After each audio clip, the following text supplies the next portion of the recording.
The first reading is from 1 Kings chapter 19. There he came to a cave and lodged in it. And behold, the word of the Lord came to him and said to him, "What are you doing here, Elijah?" He said, "I have been very jealous for the Lord, the God of hosts, for the people of Israel have forsaken your covenant, thrown down your altars, and killed your prophets with the sword. And I, even I only, am left, and they seek my life to take it away." And he said, Go out and stand on the mountain before the Lord. And behold, the Lord passed by, and a great and strong wind tore the mountains and broke in pieces the rocks before the Lord. But the Lord was not in the wind. And after the wind, an earthquake, but the Lord was not in the earthquake. And after the earthquake, a fire, but the Lord was not in the fire. And after the fire, the sound of a low whisper. And when Elijah heard it, he wrapped his face in the cloak and went out and stood at the entrance of the cave. And behold, there came a voice to him and said, "What are you doing here, Elijah?" He said, "I have been very jealous for the Lord, the God of hosts, for the people of Israel have forsaken your covenant, thrown down your altars, and killed your prophets with the sword. And I, even I only, am left, and they seek my life to take it away."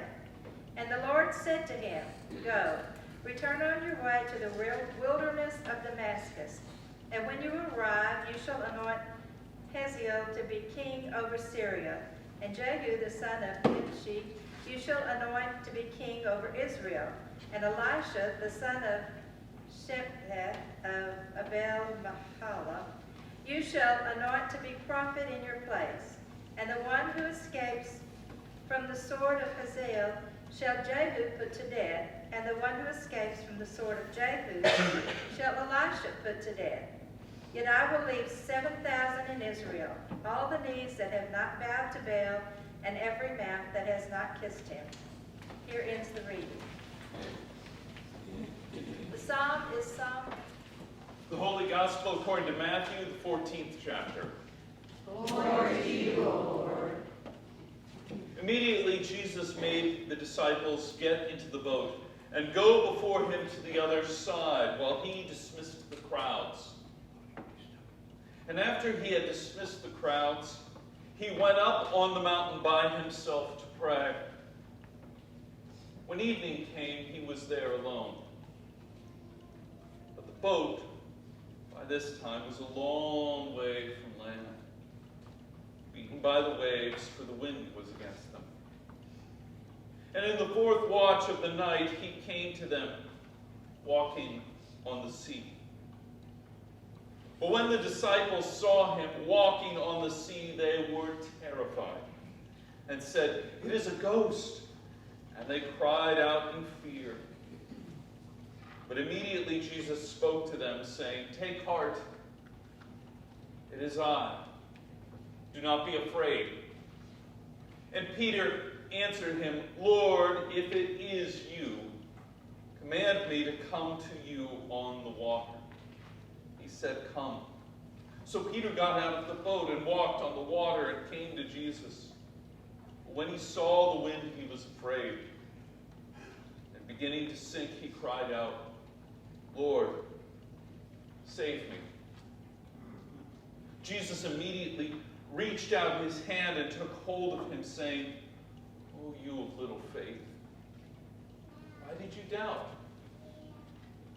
When they got into the boat, the wind ceased, and those in the boat worshipped him, saying, "Truly you are the Son of God." The word of the Lord. Praise to you, O Christ. You may be seated.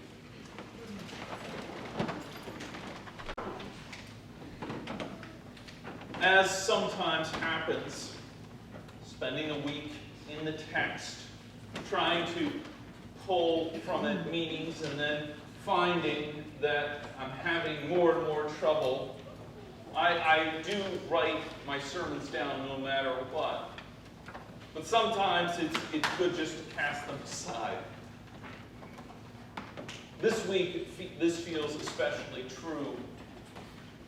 And I think one of the biggest problems that we can face whenever we read Scripture is trying to read our own issues of the day into it, our own place, our own outlook into Scripture. And that's good as far as it goes.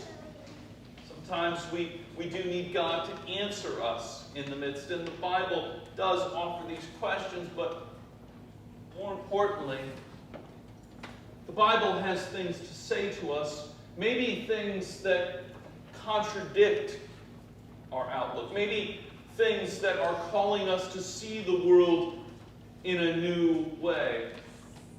This passage from the Old Testament, because we are going over the Old Testament this year, this passage here in the Old Testament is one that we like to read things into. We like to imagine things from our own perspective. And so let's take a step back. Let's see what the text is actually saying. And let's go through this and see if maybe there are echoes in the text that help us to see the world in a new light. Before we go any further, let's go ahead and start in prayer. Lord, I just ask that I don't add anything to your text that isn't there. And Lord, use these words to point to your text so that people can draw life from outside of the text, out of the text, and bring it into their homes and into their lives.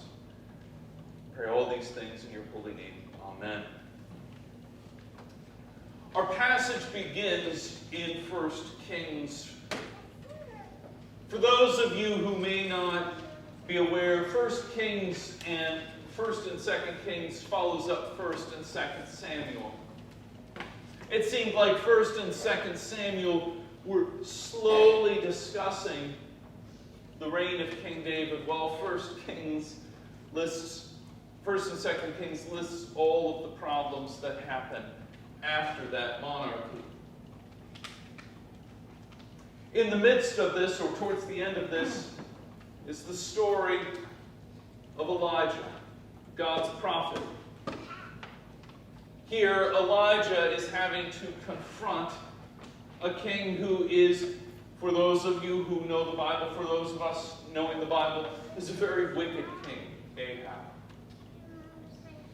It's very easy for us to start inserting our own mindset into this passage, but we do have to first think of the world as God saw it here.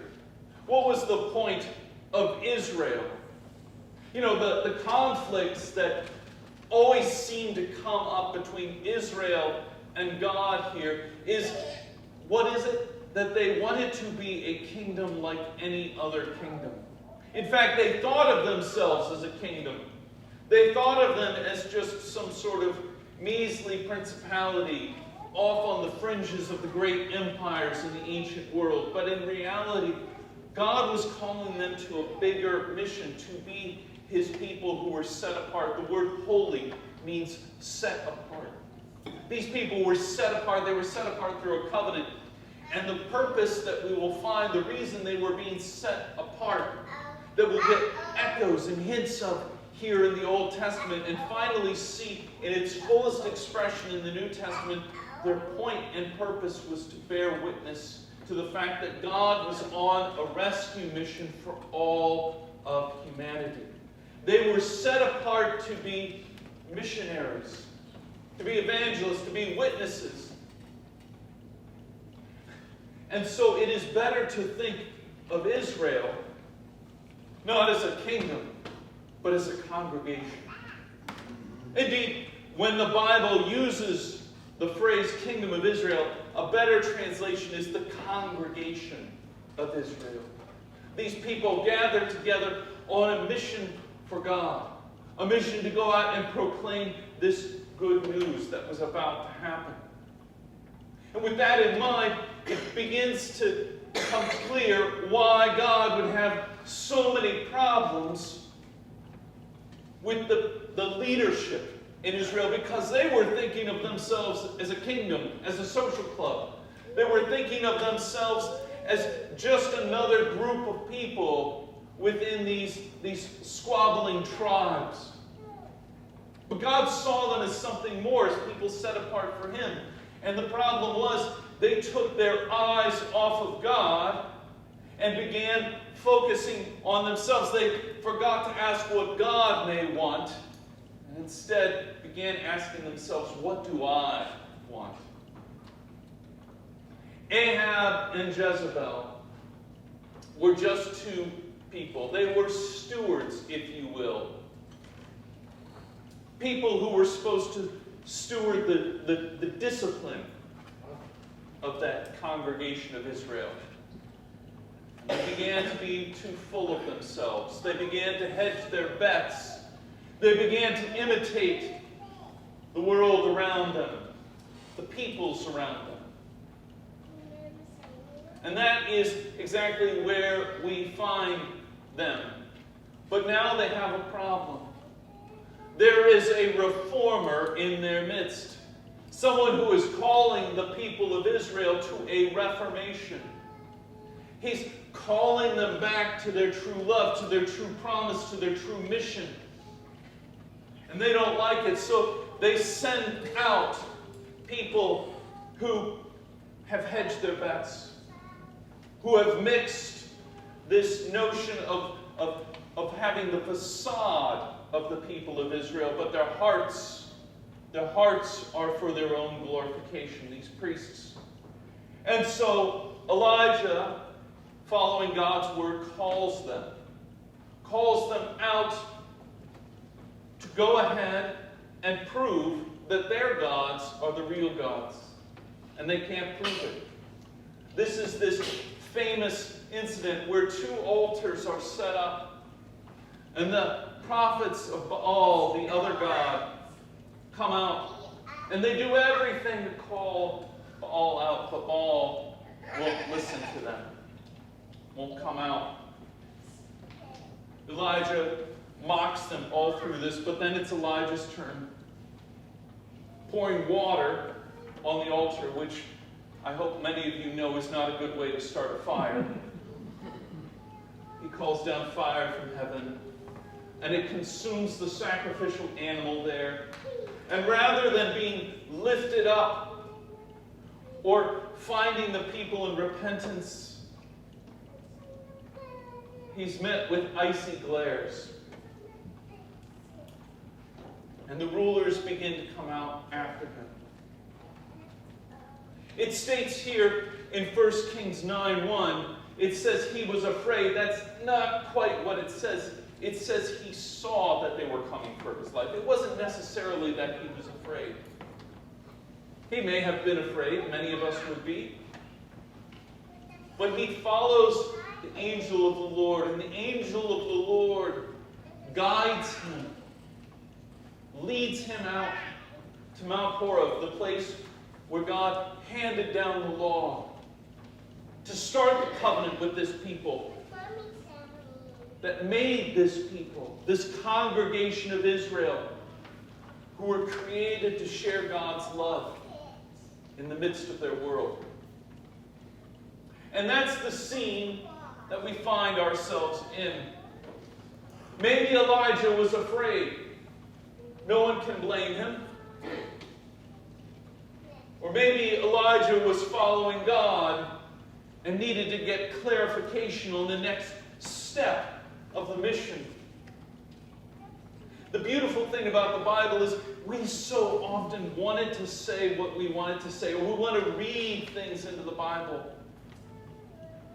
But as anyone knows, when you're talking to someone, one of the hardest things is not just waiting for your turn to speak or reading into their statements something you want to hear, but to listen, to actively listen. And so let's actively listen to this. For God tells Elijah to be on the lookout. To be on the lookout for three groups of people, three peoples bear in mind. We've already met the first group. The first group of people are the ones who are against the prophet, against the reformers, against those calling people back to repentance, against people who call people to renewal, against people who call people to remember the gospel, to remember that they've been set apart for the Lord. In our own day and time, it's not hard to find these people. Maybe we see them in the news. Maybe we hear about them in a church down the street, or maybe we find it in our own fragile hearts. In my own life, I know that there are constant voices telling me to look for hope outside of the gospel promise. And I know for you, that temptation is there too. The people at odds, the people at loggerheads with the gospel promise, are not always located outside the doors of the church or inside the doors of the church. Perhaps sometimes they're even located in our own hearts. And it's easy to become despondent. It's easy to become afraid when we read in the newspaper about people who are against the gospel message. It's easier still to become afraid when we see them within the walls of the church.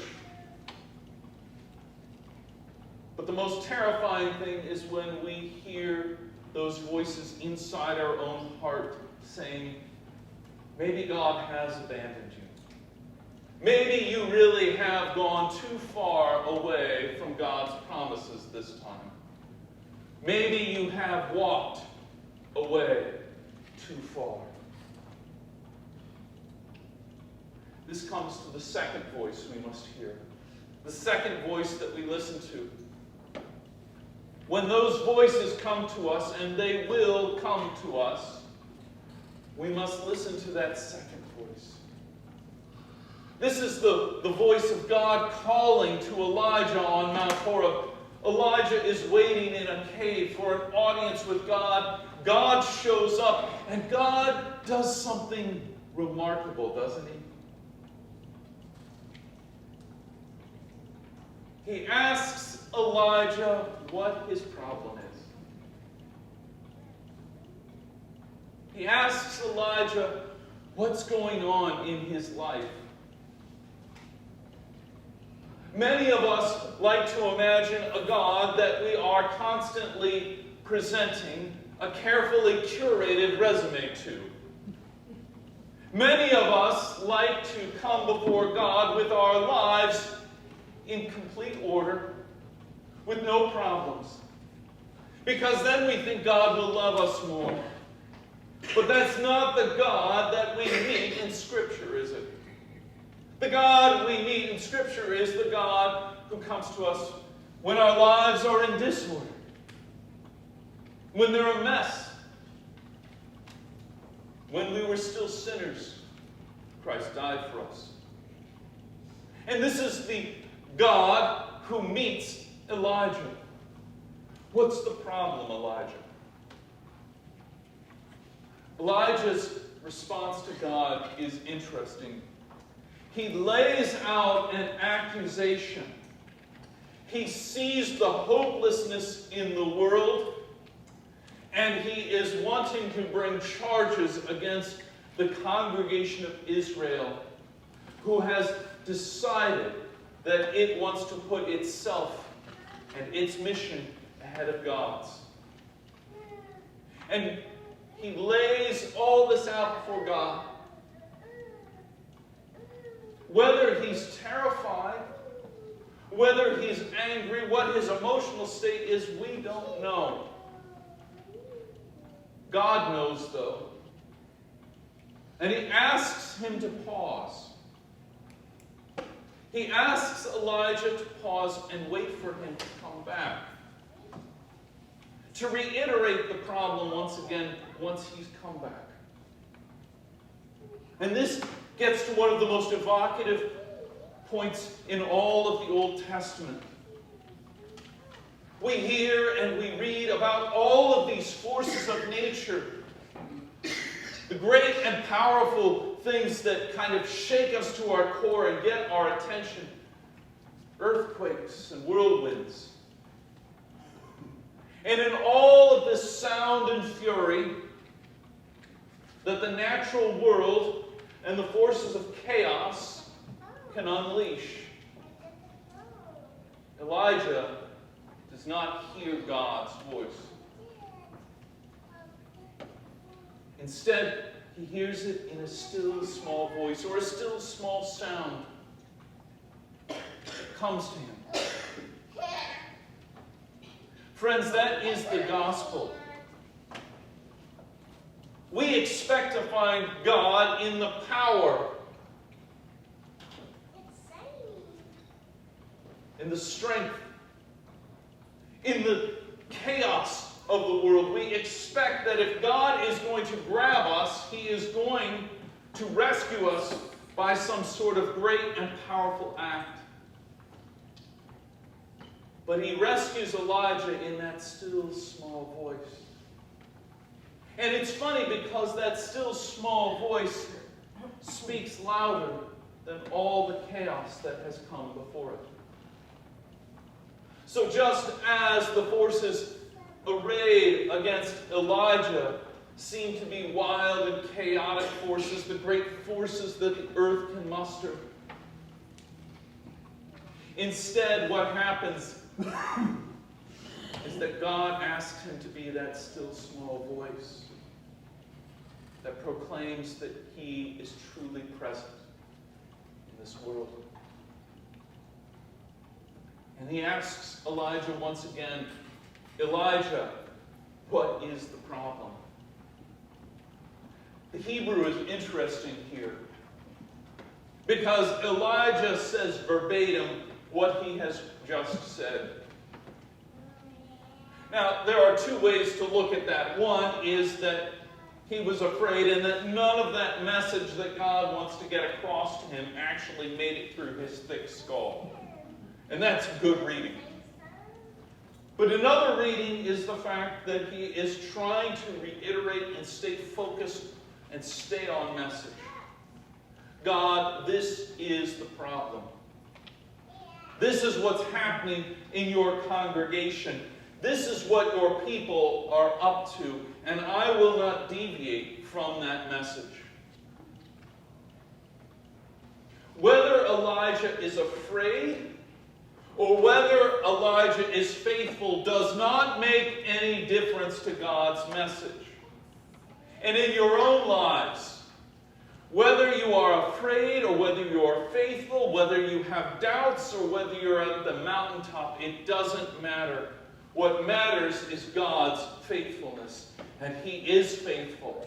And no matter how bad you think the world is, and no matter how insignificant you may feel your voice is when you are talking to the world, talking to your neighbor, talking to yourself, understand that the word that comes to us through Scripture, that word, that gospel promise, that is where our strength comes from. And so what does God do? He introduces Elijah to the third voice he must listen to. The first voice are the enemies that are arrayed against Elijah, arrayed against the prophet. The second voice is the voice of the Lord calling to him, trying to connect the gospel to Elijah's life. The last one is to see that the congregation of Israel, the people God has raised up, are still there.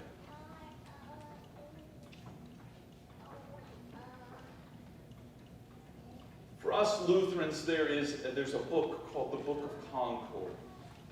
And the Book of Concord is the lens, if you will, the lens by which we read our Christian faith, the lens by which we understand the Bible.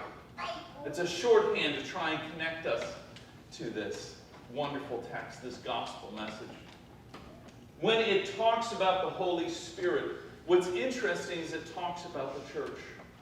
The church and the Holy Spirit are inseparable. That does not mean that the voice of the people is the voice of God.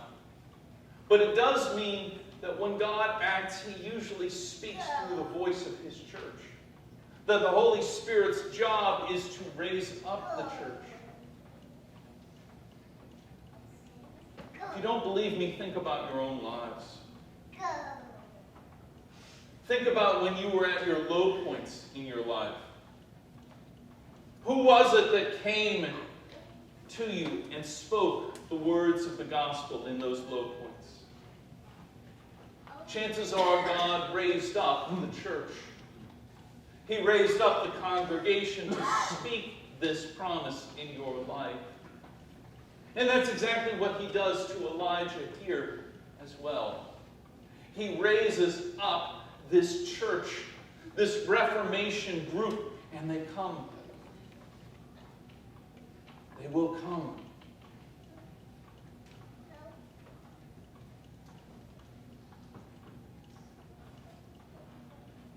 And with that reassurance, Elijah is able to leave the wilderness. And he's called to finish his mission, to proclaim the gospel come what may. So how's that in your own life? When you read about the terrors and all the chaos and the whirlwinds, the disasters that the world can throw at you, do you retreat into despair, or worse, retreat into yourself? Or do you retreat into the promises of God? When you hear the voices of the world, do you open your ears to hear the voice of God whispering to you? And do you hear the voices of those around you? Many of you know that we will be having another big get-together, National Convention. And if you're not able to make it to Missouri, that's fine. We also have a Texas meeting. And I do not lie, do not joke when I say that these gatherings of Christians are inspiring, hopeful, refreshing for me. Because we are constantly bombarded with messages of decline, aren't we? We are constantly told that things aren't working out.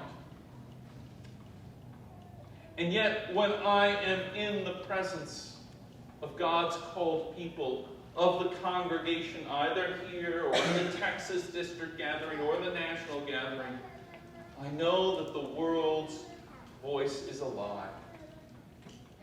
The truth is that God has called us.